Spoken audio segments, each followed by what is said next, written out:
අපි අද හම්බ වෙන දෙසැම්බර් 15 වෙනිදා Ethereum market එකේ කොහොමද අපි trades ටික ගත්තේ කියලා අපි කරන්නේ levels වලට කොහොමද market reaction කරන්නේ ඒ අනුව අපි තමයි අපි trade ගන්නෙ. අපි දෙසැම්බර් 15 වෙනිදා පටන් ගන්නකොට ඔයාලට පේනවා මෙතන දෙසැම්බර් 15 වෙනිදා පටන් ගත්ත වෙලාව මේ වෙලාවෙත් trade එකක් run වෙමින් තිබුණේ. ඒ run වෙනකොට මෙතන තමයි entry අරන් තිබුණේ. entry අනුව අපි බලන් හිටියා market එක close stop loss එක වදින්නම ගිහිල්ලා ආයෙ market එක reverse වුණා. මෙතනදී 1.5 RR එක මගේ හිට් වුණා. ඒත් එක්කම මාකට් එක රිවර්සල් එකක් දීලා මගේ එන්ට්‍රි පොයින්ට් එකට ආවා. ඒත් එක්ක මේ ට්‍රේඩ් එක ක්ලෝස් වුණා. ඔයාලට පේනවා මාකට් එක උඩට එන මූව් එකත් මම ඇල්ලුවා. ඒ මූව් එක ගත්තේ ආවට තව දෙයක් කියන්න අද මම ට්‍රේඩ් කරන්නේ 5 minute chart එකේ නෙමෙයි 3 minute chart එකේ. මොකද මට තේරෙනවා 3 minute chart එකේ පොඩක් 5 minute chart වලට වඩා ට්‍රේඩ්ස් ගන්න පුළුවන් සහ අපිට කලින් එන්ටර් වෙන්න පුළුවන් කියලා. ඒකත් එක්කම ඔයාලට පේනවා අන්තිමටම හැදුන bearish candle එක close කළා. මෙතන ලස්සන bullish candle එකක් close වුණා. ඒකත් එක්ක මගේ entry එක ගත්තා. ඒක ලස්සන 2.5 RR trade එකක් දුන්නා. ලොකුවට move එක ගන්න අවශ්‍යතාවයක් තිබුණෙත් නැහැ. ඉක්මනට trade එකක් ඉවරුණා. ඒත් එක්ක මෙතනට market එක මේ level එකට කියලා reaction එකක් දුන්නා. ඒකත් මම ඇල්ලුවා. ඔයාලට පේනවා මෙන්න මේ අන්තිමටම හැදුන කුල පාට candle නැත්තම් bearish candle එකේ band candle එක close කරා මෙන්න මේ bearish candle එකකින්. ඒකත් එක්ක මම entry එක ගත්තා. entry trigger වුණා. මෙතනට එනවත් එක්කම මම මගේ stop loss එක මෙතනටම ගෙනාවා. ඒකත් එක්කම 1.5 එකයි 2.5 එකයි දෙකම හිට වුණා. දැන් ඩොලර් 300ක්ම හම්බුණා. ඒත් එක්කම මාකට් එක බලන් හිටියා මේ ලෙවල් එකට කොහොමද රියැක්ට් කරන්න කියලා. ඔයාලට පේනවා මාකට් එක මෙන්න මෙතන අන්තිමටම ඇවිල්ලි ඉවරලා bearish candle එකකින් close කරනවා. මෙන්න මෙතනදී මම මාකට් එකට එන්ටර් වුණා. එන්ටර් වෙලා මෙන්න මෙතනට ආ මාකට් එක ගියත් එක්කම මම මගේ stop loss එක 0 එකට ගෙනල්ලා risk free trade එකක් දිව්වා. මේක ලස්සන trade එකක්. ඒ trade එකනොත් මට 1.5 යන්න පුළුවන් වුණා. 2.5 යන්න බැරි වුණා මට මතක හැටියට. ඔව් 2.5 ගියේ නැහැ ඒක 1.5 වලින් ඒකේ ඉවරුණා ඒ ට්‍රේඩ් එක ඉවර වුණා. මොකද ඊට කලින් මාකට් එක හැරුණ නිසා. එතකොට මෙතනත් මම ඩොලර් 112.5ක් ගත්තා. ඒත් එකෙන් බලන් හිටියා මම මාකට් එක මේ ලෙවල් වලදී කොහොමද රියැක්ට් කරන්න කියලා. ඔයාලට පේනවා මේ ලෙවල් එකෙන් ලස්සනට මේ ලෙවල් එකට මේ ගත්තා. බුලිෂ් කැන්ඩල් එක ඒ බුලිෂ් කැන්ඩල් එක කරලා මේ බුලිෂ් කැන්ඩල් එකෙන් ගත්තා. ඒත් එක්කම ලස්සන bearish කැන්ඩල් එකක් හදලා ක්ලෝස් වුණා. මම එන්ට්‍රි මෙතනින් ගත්තා. එන්ට්‍රි එකක් ගත්තා. මේකත් ලස්සනම 1.5 RR ට්‍රේඩ් එකක්. මෙතනදී මම ස්ටොප් ලොස් එක 0 කරා. ඒත් එක්කම මාකට් එකට යන්න දුන්නා. ඒත් එකම ලස්සන වැඩක් වුණා. මෙන්න මෙතන චූටි ට්‍රේඩ් එකක් ගත්තා. ඔයාලට පේනවා මේ අන්තිමටම හැදුන රතු පාට කැන්ඩල් එක. ඒක ක්ලෝස් කරා මෙන්න මේ කොළ පාට කැන්ඩල් එකෙන්. ඒ කියන්නේ බුලිෂ් කැන්ඩල් එකෙන්. ඒකත් එක්කම එන්ට්‍රි එකක් ගත්තා. මෙතනත් මම 1.5 RR ට්‍රේඩ් එකක්. මෙතන ඩොලර් 112.5ක් මම ගත්තා. ඒත් එක්කම මෙතන ඔයාලට පේනවා මාකට් එක ආයෙ පල්ලෙහාට ආවා. පල්ලෙහාට ඇවිල්ලි ඉවරලා ආයෙ මාකට් එක ඇතුලේ ක්ලෝස් වුණා. මෙන්න මේ කොළ පාට කැන්ඩල් එක නැත්නම් අපි කියනවා ඒකට බුලිෂ් කැන්ඩල් එකෙන් ක්ලෝස් වුණත් එක්කම එන්ට්‍රි එකක් ගත්තා. ඒක ලොස් වුණා.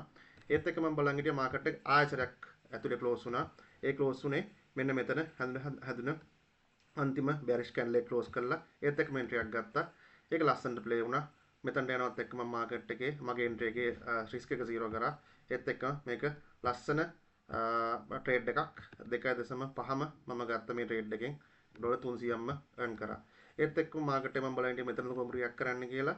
මෙතන ලස්සනට මාකට් එක මේ ලෙවල් එකට රියැක්ෂන් එකක් දුන්නා. ඔයාලට පේනවා මේ රතු පාට කැන්ඩල් එක එහෙම නැත්නම් bearish කැන්ඩල් එකෙන් මාකට් එක මාකට් shift එකක් දුන්නා. ඒත් එක්ක මම එන්ටර් වුණා. ඒත් මාකට් එක පල්ලයට ගියාට ආයෙ මාකට් එක රිවර්ස් වුණා. ඒ රිවර්ස් වුණ එකට මගේ ස්ටොප් ලොස් එක එන්ට්‍රි එකටම ආවා සහ ස්ටොප් ලොස් එකත් හිට් වුණා. මෙන්න මේ වගේ අවස්ථාවල තමයි අපි අර මාකට් එකේ මෙන්න මේක 0 වලට කියන එකේ තියෙන වටිනාකම. මේකේ මට කිසිම ලොස් එකක් වුණේ නැහැ. ඒත් එක්ක මම බලන් හිටියා මාකට් එක කොහොමද මේ ලෙවල් එකට රියැක්ෂන් එක දෙන්නේ කියලා. අන්තිමටම හැදුන කැන්ඩල් එක තමයි මෙන්න මේක.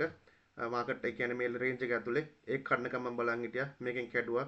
ඒ කැඩුවත් එක්කම මාකට් එකට එන්ටර් වුණා. මේකත් ලස්සන 2.5 RR එකක් ගත්ත ට්‍රේඩ් එකක් ප්‍රොෆිට් එකක් ගත්ත ට්‍රේඩ් එකක් වුණා. ඒත් එක්කම මෙතන චූටි ට්‍රේඩ් එකක් ඒක ලොස් වුණා. ඔයාලට පේනවා මාකට් එක අන්තිමටම හැදුන කැන්ඩල් එක ඇවිල්ලා මේ bearish කැන්ඩල් එක bullish කැන්ඩල් එක ඒක ක්ලෝස් කරා මේ ලස්සන රතු පාට කැන්ඩල් එකෙන්. ඒකත් එක්කම එන්ට්‍රි එක ගත්තා. ඒක ලොස් වුණා. ඒත් එක්කම බලන් හිටියා මාකට් එක කොහොමද මෙතනදී රියැක්ට් කරන්න කියලා. මෙතනදී ලස්සන රියැක්ෂන් එකක් දුන්නා.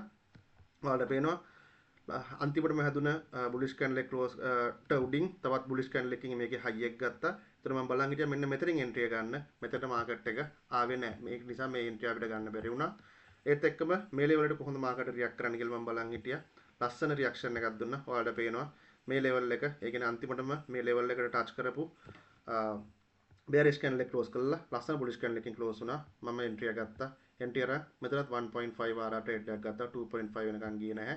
මෙතන මම ඩොලර් 112.5ක් ගත්තා. ඒත් එකෙන් බලන් හිටියා මම මේ ලෙවල් එකට කොහොමද රියැක්ට් කරන්න කියලා. ඔයාලට පේනවා ලස්සන මූව් එකක් ගිහිල්ලා මෙතනින් රියැක්ෂන් එකක් දුන්න මාකට් එක. මම එන්ටර් වුණා.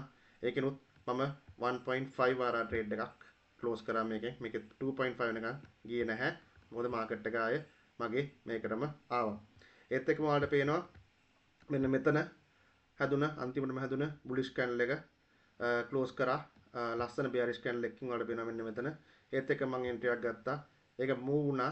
හැබැයි ආයේ මෙන්න මෙතන ලෙවල් එකට ගත්තා. ඒ ලෙවල් එකට ගියපු නිසා මම මාකට් එක මම මගේ එන්ට්‍රිය 0 කරා. ඒක නිසා මේකත් මට ස්ටොප් ලොස් වදින එකකින් මට බේරෙන්න පුළුවන් වුණා. ඒත් එකම බලන් හිටියා මාකට් එක කොහොමද මේ ලෙවල් වලට රියැක්ට් කරන්න කියලා. කිසි මාකට් ෂිෆ්ට් එකක් දුන්නේ නැහැ. ලස්සන ට්‍රේඩ් එකක් දුන්නා. හැබැයි මෙන්න මෙතනදී ඒ ඇවිල්ලා ඔයාලට පේනවා මෙන්න මේ ලෙවල් එකට ඇවිල්ලා මාකට් එක මෙතන ලස්සන ෂිෆ්ට් එකක් දුන්නා. ඒ ෂිෆ්ට් එකත් එක්කම එන්ටර් වුණා. ලස්සන 2.5 RR එකක් ට්‍රේඩ් එකක් ප්ලේ වුණා. ඒත් එක්ක මම බලන් හිටියා මේ ලෙවල් එකට කොහොමද මාකට් එක රියැක්ට් කරන්න කියලා. ලස්සන එතනත් රියැක්ෂන් එකක් දුන්නා. මම මාකට් එකට එන්ටර් වුණා. මෙන්න මේ රේන්ජ් එක ඇතුලේ යදුන අන්තිම කැන්ඩල් එකෙන්. ඒ කැන්ඩල් එක එන්ටර් වුණාට ඒක ආයෙ ස්ටොප් ලොස් එක හිට් වෙලා එන්ට්‍රිය ක්ලෝස් වුණා. මා ට්‍රේඩ්ස් අපි ගොඩක් ගත්තා. අපි දවසේ බැලුවොත් එහෙම මේක ඩොලර් 300ක් හමුන ට්‍රේඩ් එකක්. මෙතන ඩොලර් 300ක් හම්බුණා 600යි. මෙතන ඩොලර් 300ක් හම්බුණා. මෙතන ඩොලර් 900යි. මෙතන නැහැ. මෙතන නැහැ. මෙතන ඩොලර් 300ක් හම්බුණා.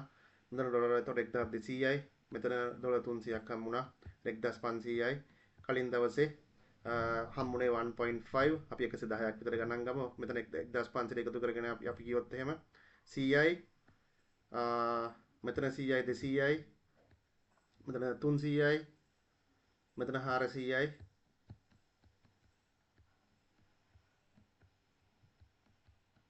මෙතන 500යි මෙතන 600යි